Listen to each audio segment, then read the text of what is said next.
She-Hulk is smashing onto Disney Plus this week, and I've got my review of the first several episodes right now.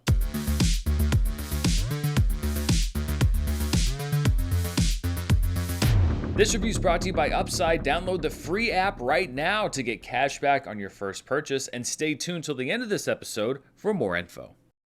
Hello everybody, and welcome to my review of She-Hulk Attorney at Law, the first 4 episodes, which were provided for critics to look at ahead of the show's premiere this week. This is not going to be a full spoiler review. I'm not going to give away everything that happens in these first 4 episodes, but if you want to go in completely cold, then you may want to come back, I guess, in a month or so after those first 4 episodes have run. But this is not going to be a full deep dive into every single thing that happens in the first 4 episodes of this show. She-Hulk Attorney at Law comes from creator and head writer Jessica Gao, who is an Emmy-winning writer on Rick and Morty, among other shows.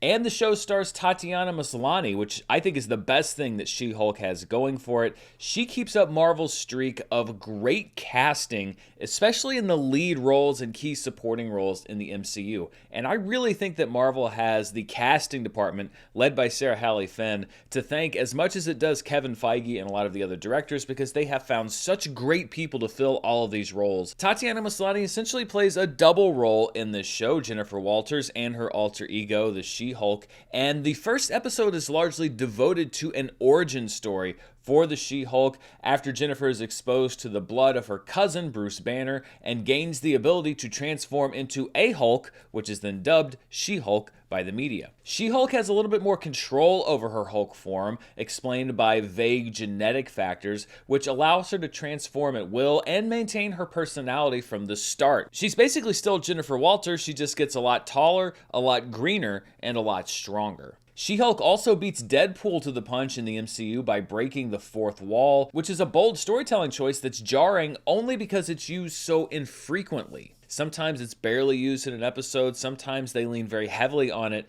in an episode. It just doesn't seem cohesive. As I mentioned, the pilot is largely devoted to Jennifer's transformation and her training with her cousin, Bruce Banner. Bruce is dismayed at his cousin's ability to master her Hulk form more quickly than he could due to the aforementioned vague genetic markers. The dynamic between Mark Ruffalo and Tatiana Maslany, even through their green avatars, is strong, despite the required fight between our two heroes that every MCU project has to have. Sadly, I'm not really sure exactly how much the door is left open for the future interaction, at least in the short term, between these two characters after the first couple episodes. Maybe they'll figure out a way to bring Hulk back in toward the end of the show. Jennifer is dismayed to find out that her alter ego is more popular than she is, and soon She-Hulk is hired to run a new superhuman law division at a high-powered law firm. And it really does seem like the show would have had more She-Hulk scenes if the budget allowed, and I think that Jessica Gao gave an interview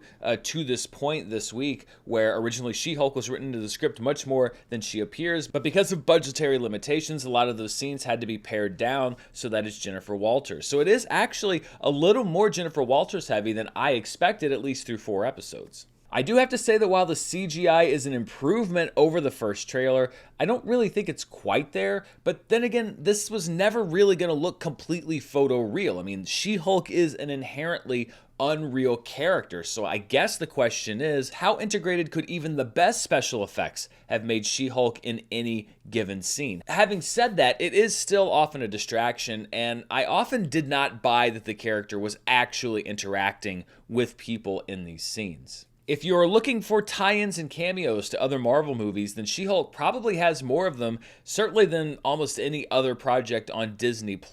Tim Roth's Abomination and Benedict Wong's Wong played big parts in the first few episodes, and the show will reportedly introduce Daredevil in future episodes. These characters appear, but perhaps not as you remember them, because She-Hulk is more comedy-driven than I think just about any Marvel project so far. Now, comedy has always been a key element of every Marvel movie, even the most serious one, but She-Hulk Attorney at Law is basically the first MCU sitcom, and at some places I don't even think that a laugh track would be out of place. If you don't mind everything and everyone in the MCU becoming a joke, then you'll probably enjoy the show a little bit more than I did, but I did find it a little jarring that Abomination is now a comedic character, and there is an episode 1 revelation about Captain America that I think some people are going to find borderline sacrilegious. Humor, as I said, has always been a big part of the MCU, but it is in the spotlight here more than ever, and nothing is sacred when it comes to the jokes that are made on this show.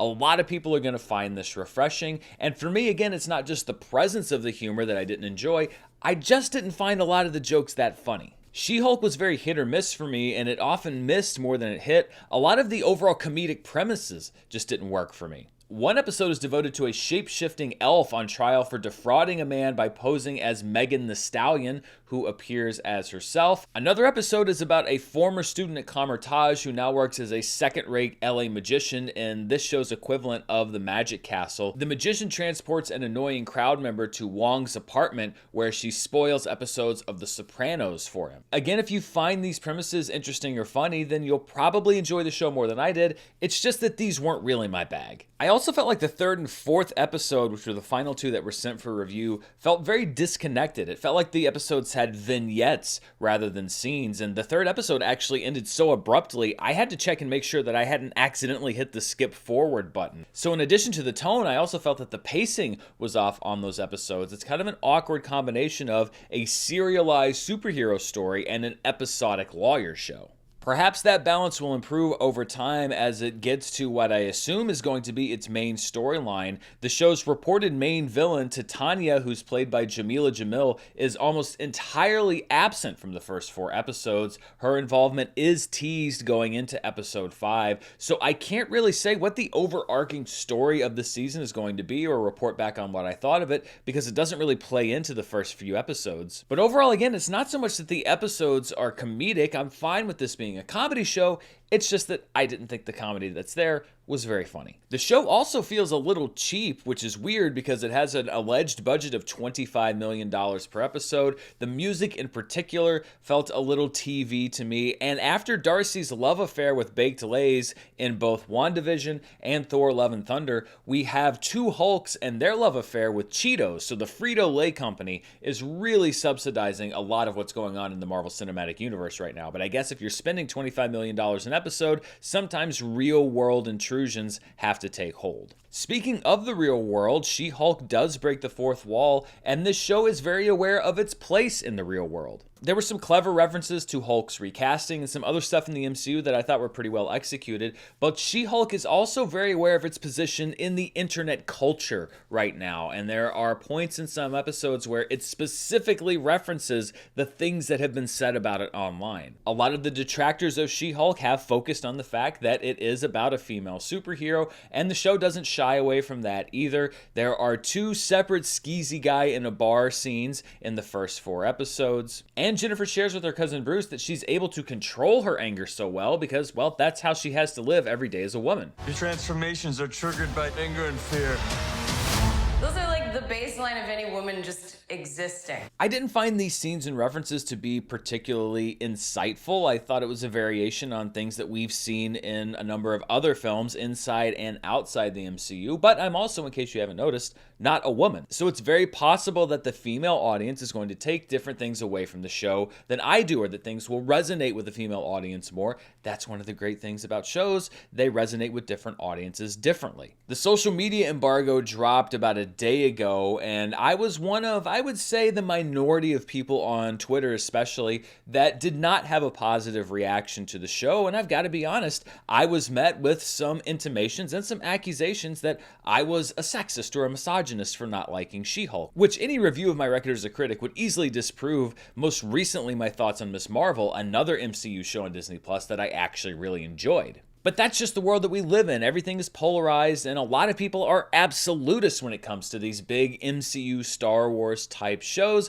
because it generates a lot of interest and a lot of buzz. In reality, the reason I didn't love these 4 episodes is because I found them to be really choppy, awkwardly paced, filled with comedy that largely didn't land for me, while transforming every MCU character into comic relief, whether it makes sense or not. I wasn't really too concerned about the gender of the lead. I was more concerned about whether this comedy was making me laugh, which in many places It just didn't. I really do hope that the show finds its footing over these final 5 episodes, which I will be watching as they start rolling out on Disney+.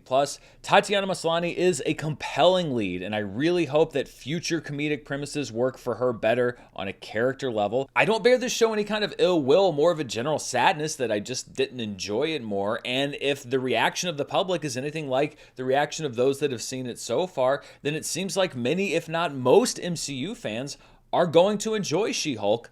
I'm just not one of them. So those are my thoughts on She-Hulk Attorney at Law. Perhaps these final 5 episodes, if they're bringing in Daredevil as we get to the main villain, we'll be able to kind of get things back on track. Are you looking forward to this show? Do you think that I'm just crazy? Do you think I'm being too hard on the MCU? Because it's been running about 50-50 for me after a pretty impressive record leading into Avengers Endgame. Thank you so much for watching. And before we go, I want to thank the sponsor for today's show, Upside. From the gas pump to the grocery store to your favorite restaurant, inflation is hitting everybody where it hurts, and it really hurts. That's why I started using Upside. Upside is an incredible app for people that buy groceries, eat at restaurants, fill their cars with gas, which is, pretty much everybody. With every purchase I make using Upside, I'm getting cash back, and this is not one of those too good to be true things. I was a little worried about that at first too. All you have to do is find a business near you that has an Upside offer, go there, check in, get your cash back, and you can withdraw that money from your Upside account anytime you want. And over time that adds up, so I don't feel too bad about getting popcorn and a soda at the movies. To get started, download the free Upside app, claim an offer for whatever you're getting with Upside, check in at the business, pay as usual with a credit or debit card, and then get paid. Download the free Upside app now and use promo code Dan Murrell, all one word, to get $5 or more cash back on your first purchase of $10 or more. That's $5 or more cash back on your first purchase of $10 or more using promo code Dan Murrell. Thanks so much to Upside for sponsoring the show, and thank you for watching. I'll be back later this week with more news and movie reviews. I'll be back next week with Box Office, and there's so many other streaming shows coming up. Game of Thrones, Lord of the Rings, Star Wars, big properties that have streaming stuff on the way. I'll be talking about all of it right here. Until next time, stay safe, and I'll see you then. Bye.